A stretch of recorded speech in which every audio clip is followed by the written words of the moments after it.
Good morning, good afternoon, and good evening. It's Kevin and Frank from Cruising with Wheels, and no matter what time of day it is, we're here to answer your questions. Today, we have episode 13 of our Q&A.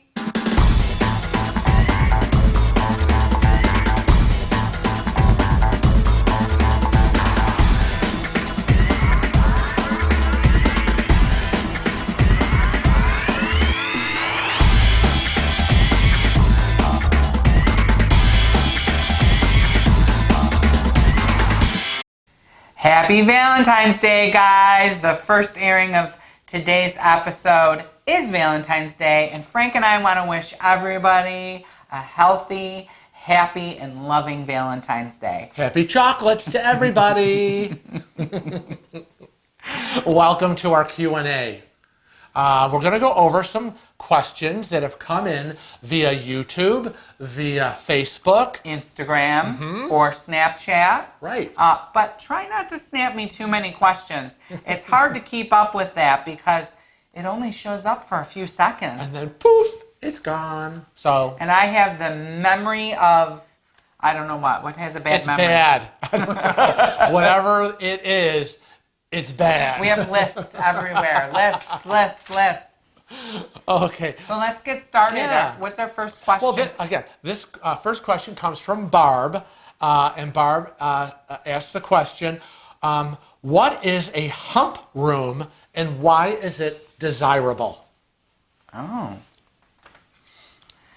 What did we say to her? Well, because I don't remember what we said. Again, the memory. Well, talk about me. I mean, I think I know what a hump room is. Isn't the hump room where it comes out of the... A stateroom on the hump refers to staterooms on the part of the ship, yes, that extends out from the side. Okay, then I was yes, right. the balconies and rooms aren't any larger, but those on the leading or trailing arc of the hump will have a view down the side of the ship and find that it is more desirable. Yeah, actually, we've had a hump room. Really? I didn't even know? We had a hump room. I believe it was on a Carnival ship, maybe the Conquest, right? Because when the Conquest we were in a balcony? I don't remember. Conquest. I don't remember the Conquest being on a balcony. We were in the hump room on one ship. And, you know, you really don't notice a big difference, in my opinion. Not, since we didn't know. Yeah. And then a question followed with, which hotel do you prefer when you fly into Fort Lauderdale for a cruise?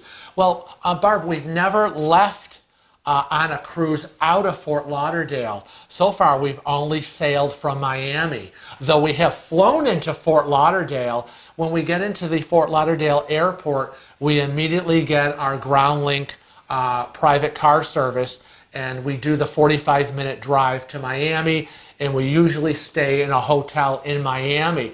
So, for those of you watching, the rest of our subscribers and followers, comment below. Yes, where have you stayed in Fort Lauderdale when you've left from that port? And, you know, if you're staying in Fort Lauderdale, it might be more cost-effective wherever you're coming from to fly into Miami. Right. So, you can always stay in either city and still get to either port relatively quick, easy, and inexpensive. I mean, we have flown out of Rochester, where we live, or we've driven in the morning to Buffalo, New York, which is like an hour away. And because it's all based on, is the flight cheaper, Buffalo to Miami, Buffalo to Fort Lauderdale, or Rochester? And Kevin figures it out. And that's when those decisions are made. And that's basically how we decide what hotel we're going to stay in. It's a cost factor. Does it include a breakfast? Does it have Wi-Fi? Right. I have my own checklist. I'm sure you'll have your own checklist as to what you want. Is there a restaurant in the hotel? And we've never stayed at the same hotel twice. Right. But it's nice to stay in the hotel we stayed at, which was the last time we were at the Spring Hill Suites Marriott in Miami. It was, 3, 4, 5 minutes from hotel to port. That was to Port Miami, though. Yeah, she was Port asking Miami. about Fort Lauderdale. Again, it's those things we factor in when we decide exactly where we're staying. What else did she ask? She had a lot of questions. Well, yeah, and this one we didn't. I says, have you ever heard of Cosal Tours in St. Lucia? I'm considering taking an excursion with them, and I fear I won't get back to the ship on time. And since they are a third party, suppose they get a flat tire on the way back to the ship. Now, you all know our opinions on that, unless you're a new subscriber and you haven't seen some of our videos that we've done about excursions. Yeah. We prefer, it's all a preference, Right. okay? We prefer to always book our shore excursions with the cruise line that we're sailing, because you are guaranteed that if the excursion runs late or overtime, the ship will wait for you. Right. And if they do not wait for you, they are responsible for getting you to the next port, Right. so that you can meet the cruise ship. So you have a recourse if something happens, because the cruise line will take care of it. Second and third party, not so much. So we always say, better safe than sorry. Book with the cruise line. So, but it depends how adventurous you are, and if you don't And like what kind of traveler you are. Right, and I mean, at this point, we might try it, maybe. you may see that the ship you're sailing on doesn't offer the kind of excursion you're looking for, but you go third party because you did your best Google search and you found something you want to do, because again, it's your vacation and you should do exactly what you want to do. Now, our next question comes from Veronica from YouTube. This was from YouTube? Yes, I think it's from YouTube, Okay. or maybe Facebook. So I'm sorry, but it says, this is for one of your question videos. How timely. Have you ever cruised over Christmas? We will be a year from now. Any advice on how to get the best out of it? I imagine it will be extra crowded. We will be traveling with 2 teenage boys. Thanks. P.S. Love your videos. P.S. I'm, what's that say? Scrapper V. Oh, Scrapper V on YouTube. Scrapper. So this must have been from Facebook. Yes. Well, we haven't done a Christmas cruise, but we got kind of close, because this Yeah. last cruise we went on the NCL Getaway was the weekend after Thanksgiving. And of course, the ship was all decorated for Christmas. Right. And So it was close. decorated for Christmas is a wonderful time if you're going Christmas time and you're going with your family. Bring some nice clothes. Maybe you want to be matchy-matchy and get your photo taken. Yeah. That would be our That's tip. that's kind of the time, if you're not really into ship photographers and portraits and pictures, when you're doing a special cruise like a Christmas cruise or a New Year's. We did a Valentine cruise and we got our picture taken by the photographer. And again, we're not big on getting ship pictures, but if you're doing a special holiday cruise, If you're going at Christmas time and you have 2 teenage boys and you're planning on bringing gifts, you should watch our Traveling with Gifts. I'll put a link above. Oh, I shouldn't have done that. Was my middle finger. I'll put a link above. I'll put a link above to that. Yeah. Traveling with Gifts. Yeah. But the do's and don'ts of I would say, depending on what cruise line you're traveling with, Veronica, you could probably give your boys for Christmas some onboard credit. yes. You could give them, Things that they're interested in Yeah. doing if they sit down on the website and buy check them a shore excursion. exactly check out the ship. That's a great Christmas gift, whether it's doing something on the ship or doing an event excursion off the ship. Maybe, they're teenage boys. Maybe you give them a gift of a nice piece of luggage. Oh, that's like getting Is that boring? That's like getting socks for Christmas. Oh, I would have been so Now, excited. we don't know your boys, Right. and you do. So again, I encourage you and them to sit down on their computer and go through the excursion list, go through the ship, see what the ship offers, and then And don't miss the shows. Read Yeah. read the newsletter that you get at your cabin every night, because if you're traveling over that Christmas period, There's that gonna be week, some there's going to be special stuff. things going on. Yeah. Yeah. So what's the next question? Well, the next one comes from Connie, and Connie says or asks, first time of putting in a bid for an upgrade. So we have a question. What do you do if you aren't notified until 48 hours before sailing and have already arrived at your port departure city and you have no way of printing your new e-docs? Like you get there early. Okay, so... Because a lot of times NCL doesn't let you know. You know, my suggestion is that if you're going 2 days before, so you said 48 hours, or even the day before, and you're not sure and you haven't been notified and you check your phone and it says, oh, congratulations, you won that upgrade, go to wherever you're staying. Any hotel will have a business center, and even if it costs a few bucks to print it, it's worth it. Log on and print those new e-docs. But if you haven't had a chance to book the e-docs and you can't figure out how to do it, as long as you have your original e-docs printed out prior to sailing, and I know a lot of people have said, I don't want to take them with me, and blah, blah, blah. I don't want to have to pack it. Print it out, pack it. It's a couple pieces of paper, because that'll at least get you into the terminal where you can plead your case in front of the person who's going to allow you on the ship, because it'll still be the same reservation number. And you're going to be in the computer, okay, but you're just not going to be under your original cabin. Right. So, you know, bring it with you. Here's a case where more is better. The more information, the more proof you have, the better it's going to be. And in terms of... because if you can print your e-docs, you're going to get the luggage tags. But again, if you don't, and we haven't run into this because we really never availed ourselves of the upgrade. Because again, I'm in a handicapped room, and you're not, going to another handicapped room in an upgrade. Most of them are already booked.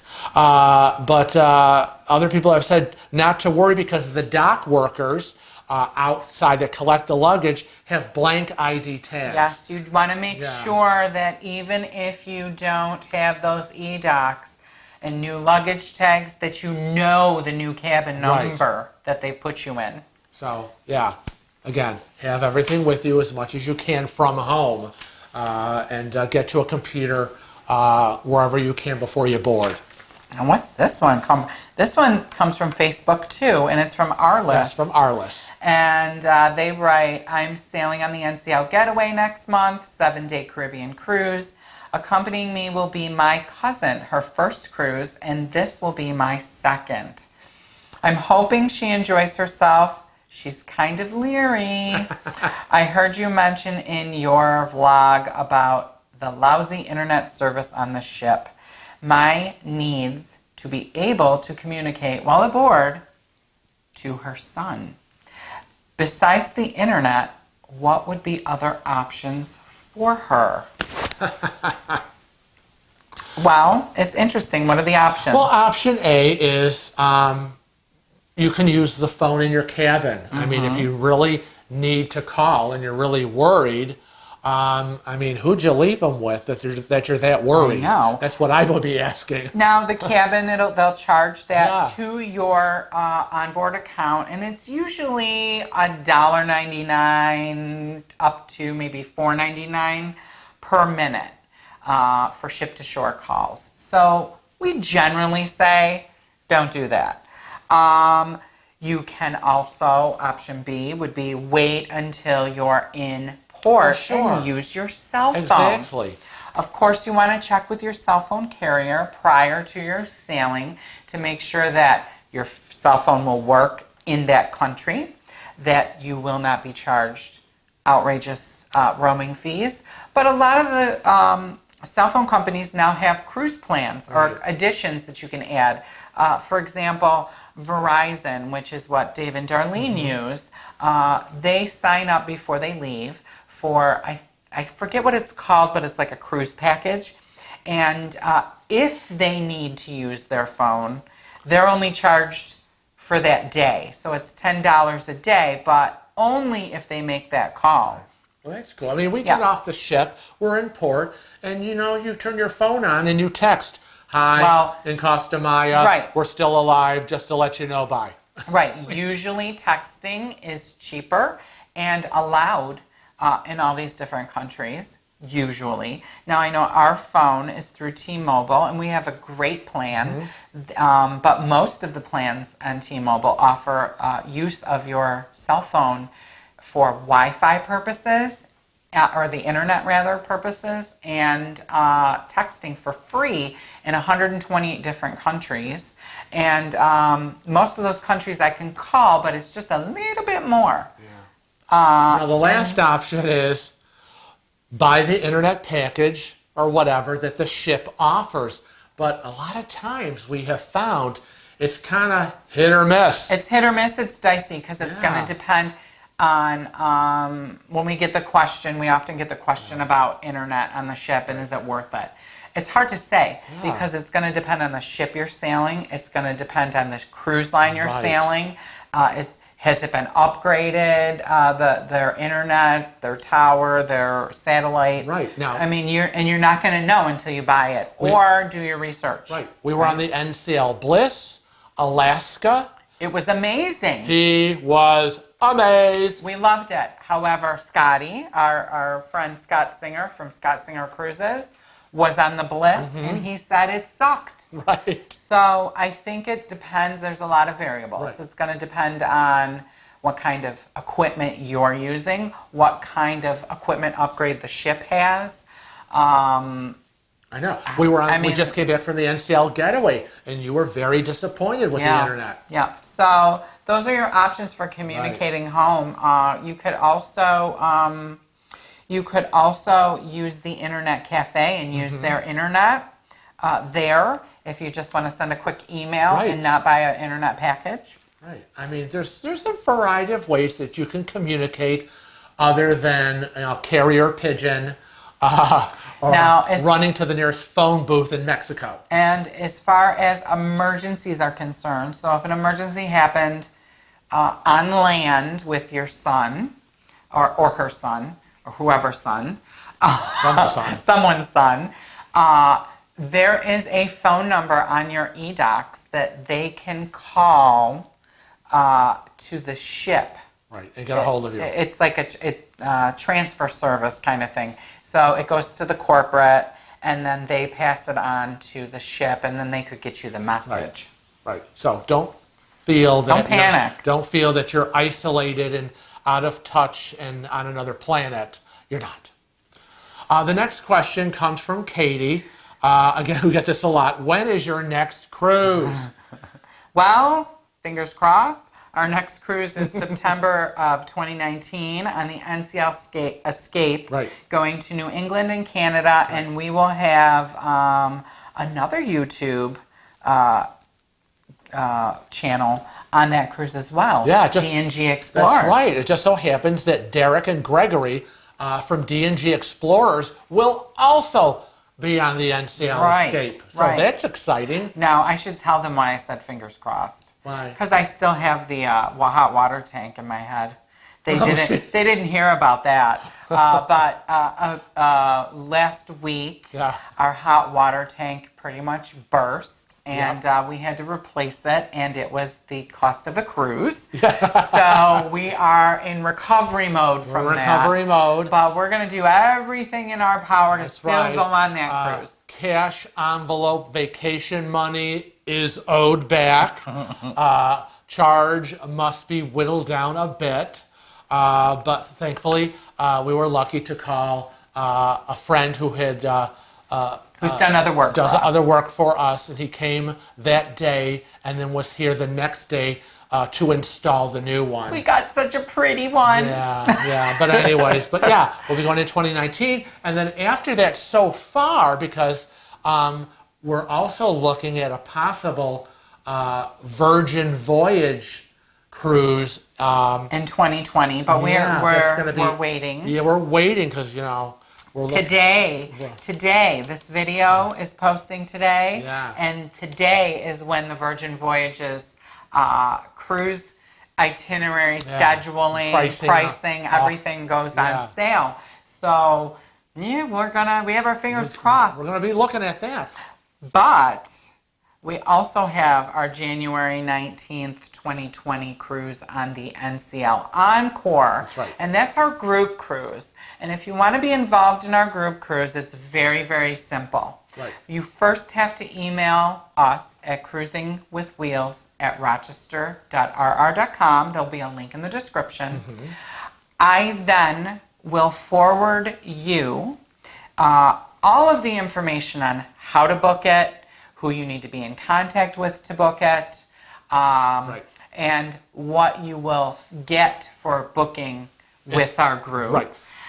And the group cruise, we have... currently we have 68 cabins booked. You're right, about 125, 130 people so far. And it is booked directly with NCL Cruise Line. It is not booked with us. We are not travel agents. We are just avid cruisers. So we don't touch your money. We don't want to know anything about your money.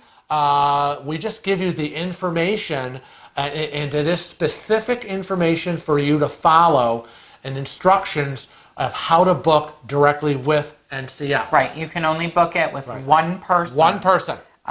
Because she's handling everything. Right. So if you're interested, just email us. Again, it's cruisingwithwheels@rochester.rr.com. Link in the description below. Right. But the next question comes from Kathy. And she writes, if you choose not to use your phone during the cruise, how do you find your party on a huge ship if you get separated and you cannot text or call them? Well, there are ways that you can communicate on the cruise ship, and there's a few that aren't on here, so I'm just going to go with it. Okay. Roll. So I would say the old-fashioned way would be you go out and you buy, they're not CBs, what are they called? Walkie-talkies. Walkie-talkies. Oh my God, that's what we were doing in the old cruising days. That's what we do in the old days. Or you could get a carrier pigeon. But a very trained, well-trained carrier pigeon. You can get walkie-talkies, relatively inexpensive for your very small, party. very hand in your little. Kevin, why did you leave me in the atrium? Where are you? What are you doing? And by the way, bring me a piece of cake. But I think that they don't operate very well on these ships that are extremely large. They're all metal, so you get a lot of interference. And very often there's 4,000 to 6,000 people on these ships, and the odds are that there are going to be other people on the ship with the devices on the same channel as you. So it can be very annoying. So we cut that completely out when the cruise lines started to come out with apps. So depending on what cruise line you're going with, they'll have an app that you can download on your cell phone that uses I'm so glad we answered this on this video because it was so hard to write the answer to her. So I hope you're watching. So the app will use the internet, the Wi-Fi on the ship. The only way it's going to work is if you are logged into the Wi-Fi on the ship. You can use the Wi-Fi on the ship as long as you've activated your phone. So, in other words, Frank's phone was $10 to activate. I know. My phone was $10. It was the first time because Kevin got me a cell phone, so the NCL Getaway Cruise, I had a cell phone, he of course had his, and each one of us downloaded the app. It was $10 each. That's what I was saying. Yes. And it was exciting. And if you download the app and activate your devices, you can only use the Wi-Fi for that app. So you don't have to purchase a Wi-Fi package in addition. Okay? Right. That's what I wanted to get to. If you're just looking to communicate one-on-one. Back and forth. So you can text and call each other, but it has to be done through the app. Right. Okay? Kind of like there's other apps out there, like WhatsApp is one of the apps that people use to communicate back and forth. So that would be my suggestion is Yeah. get all your cell phones together and you can communicate with anybody. So if you and, let's say you and your husband are going with your sister and her wife. Those two can activate their cell phones and you two can activate your cell phones. And you all can communicate because you're all using the same app. Right. Now, we were with Dave and Darlene, so all four of us had the apps on our cell phones. And we could all call We each could all other. call. Yeah, exactly. So now on You keep your phone now Yeah. in airplane mode. Yep. And it's not just to save you from getting a big bill. The Wi-Fi on the ship does not work if your phone is out of airplane mode. Did you know that? I did not know You that did not because know that. I am not tech Yes. savvy, so I know nothing. So I know Princess has some Princess Carnival, MSC. They all have their apps. You just Right. have to check and see if the cruise line that you're traveling has that as an option. Other than that, I think if they don't have an app, the best thing to do is to sit down with everybody that you're cruising with, and you choose a location on the ship and a time Right. to check in. And usually we pick 2 times a day, mid-afternoon, mid-evening, to make sure that everybody's okay, to Right. make sure everybody's having a good time, to make sure everything's going well. Right. What's the next thing? The next question is Kathy said, I've had 2 hip surgeries in the last year and I can't stand for extended periods. Are there chairs to sit down during the waiting process on embarkation day? And well, there are chairs in the waiting area. Now the issue really becomes when you arrive at the port terminal. Yeah. Now we get there usually around 10 a.m. in the morning. We get in and usually we breeze through, check in, blah, blah, blah. The last time it was like 10 minutes and we were done. Well, not everybody gets that. Well, not everybody has Right. that as an option Right. either, because all the cruise lines have gone to staggered times. Right. The status that we're at, we don't get a time, a check-in time. We show up, Right. we get on board. So it depends on what your status is when you're arriving at the port, that you may be there standing in a long line just to get to the check-in process counter. Now, if you got hip issues and you can't stand, we encourage you that when you arrive at the port, you get a port terminal wheelchair. If they're available, Yeah, though. So, but a lot of our subscribers will bring a rollator with them. right. Which is a little rolling seat. It folds up, and when you need to sit down, you can immediately just unfold it and sit. So it's what you think you're going to need. And then the next thing comes is, what are you going to do on this giant cruise ship if you have a hip issue and can't stand long? Because it's a big ship and there's a lot of walking.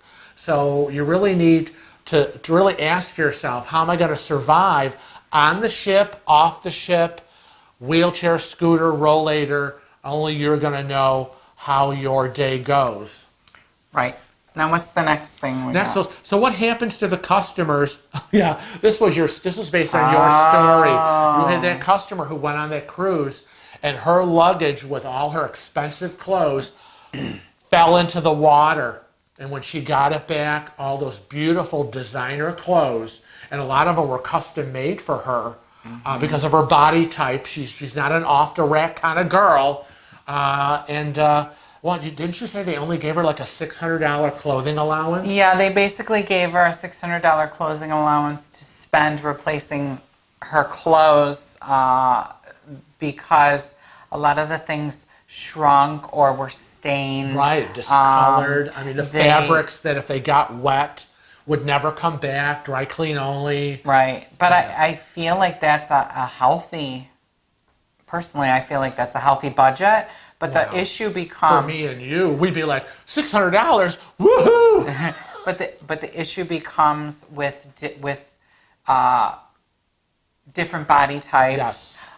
And where they were, there was no way she was going to be able to buy clothes. No. Plus, who wants to waste their vacation in Shopping. Europe shopping Shopping. for clothing? And it's all off the rack when your suitcase was filled with Right. designer labels, custom made and fitted for your particular body type. Now, I She have had to tell you she had that this expensive gowns and Yes, dresses. I have to tell you that this particular cruise was a charter cruise. It was not your typical cruise. So it's not that she's stuck up or whatever. It was appropriate for the type of cruise that they were going on. It was for their business and their work. So it was a very and high end. It would was you say? very, very high end. It was needed that she have these items, So that's basically what happened. They gave her an allowance, and they cleaned anything that she wanted cleaned. But again, she was so nervous. Right. She didn't want things to shrink, so she laundered some things in her cabin herself. She purchased a few things. But you never know what might happen. Right. Be prepared. So we hope we've answered some questions that maybe other people have had. We thank the people that submitted the questions. And on behalf of Kevin and myself from Cruising with Wheels, we want to remind you that if you're not already a regular subscriber to our YouTube channel, hit that subscribe button. We're happy that you watch us, but please be a regular. Follow us on Facebook, Twitter, Instagram, and Snapchat. Email us your questions at cruisingwithwheels@rochester.rr.com. But until next time, we want to remind you all to Travel safe. and cruise often.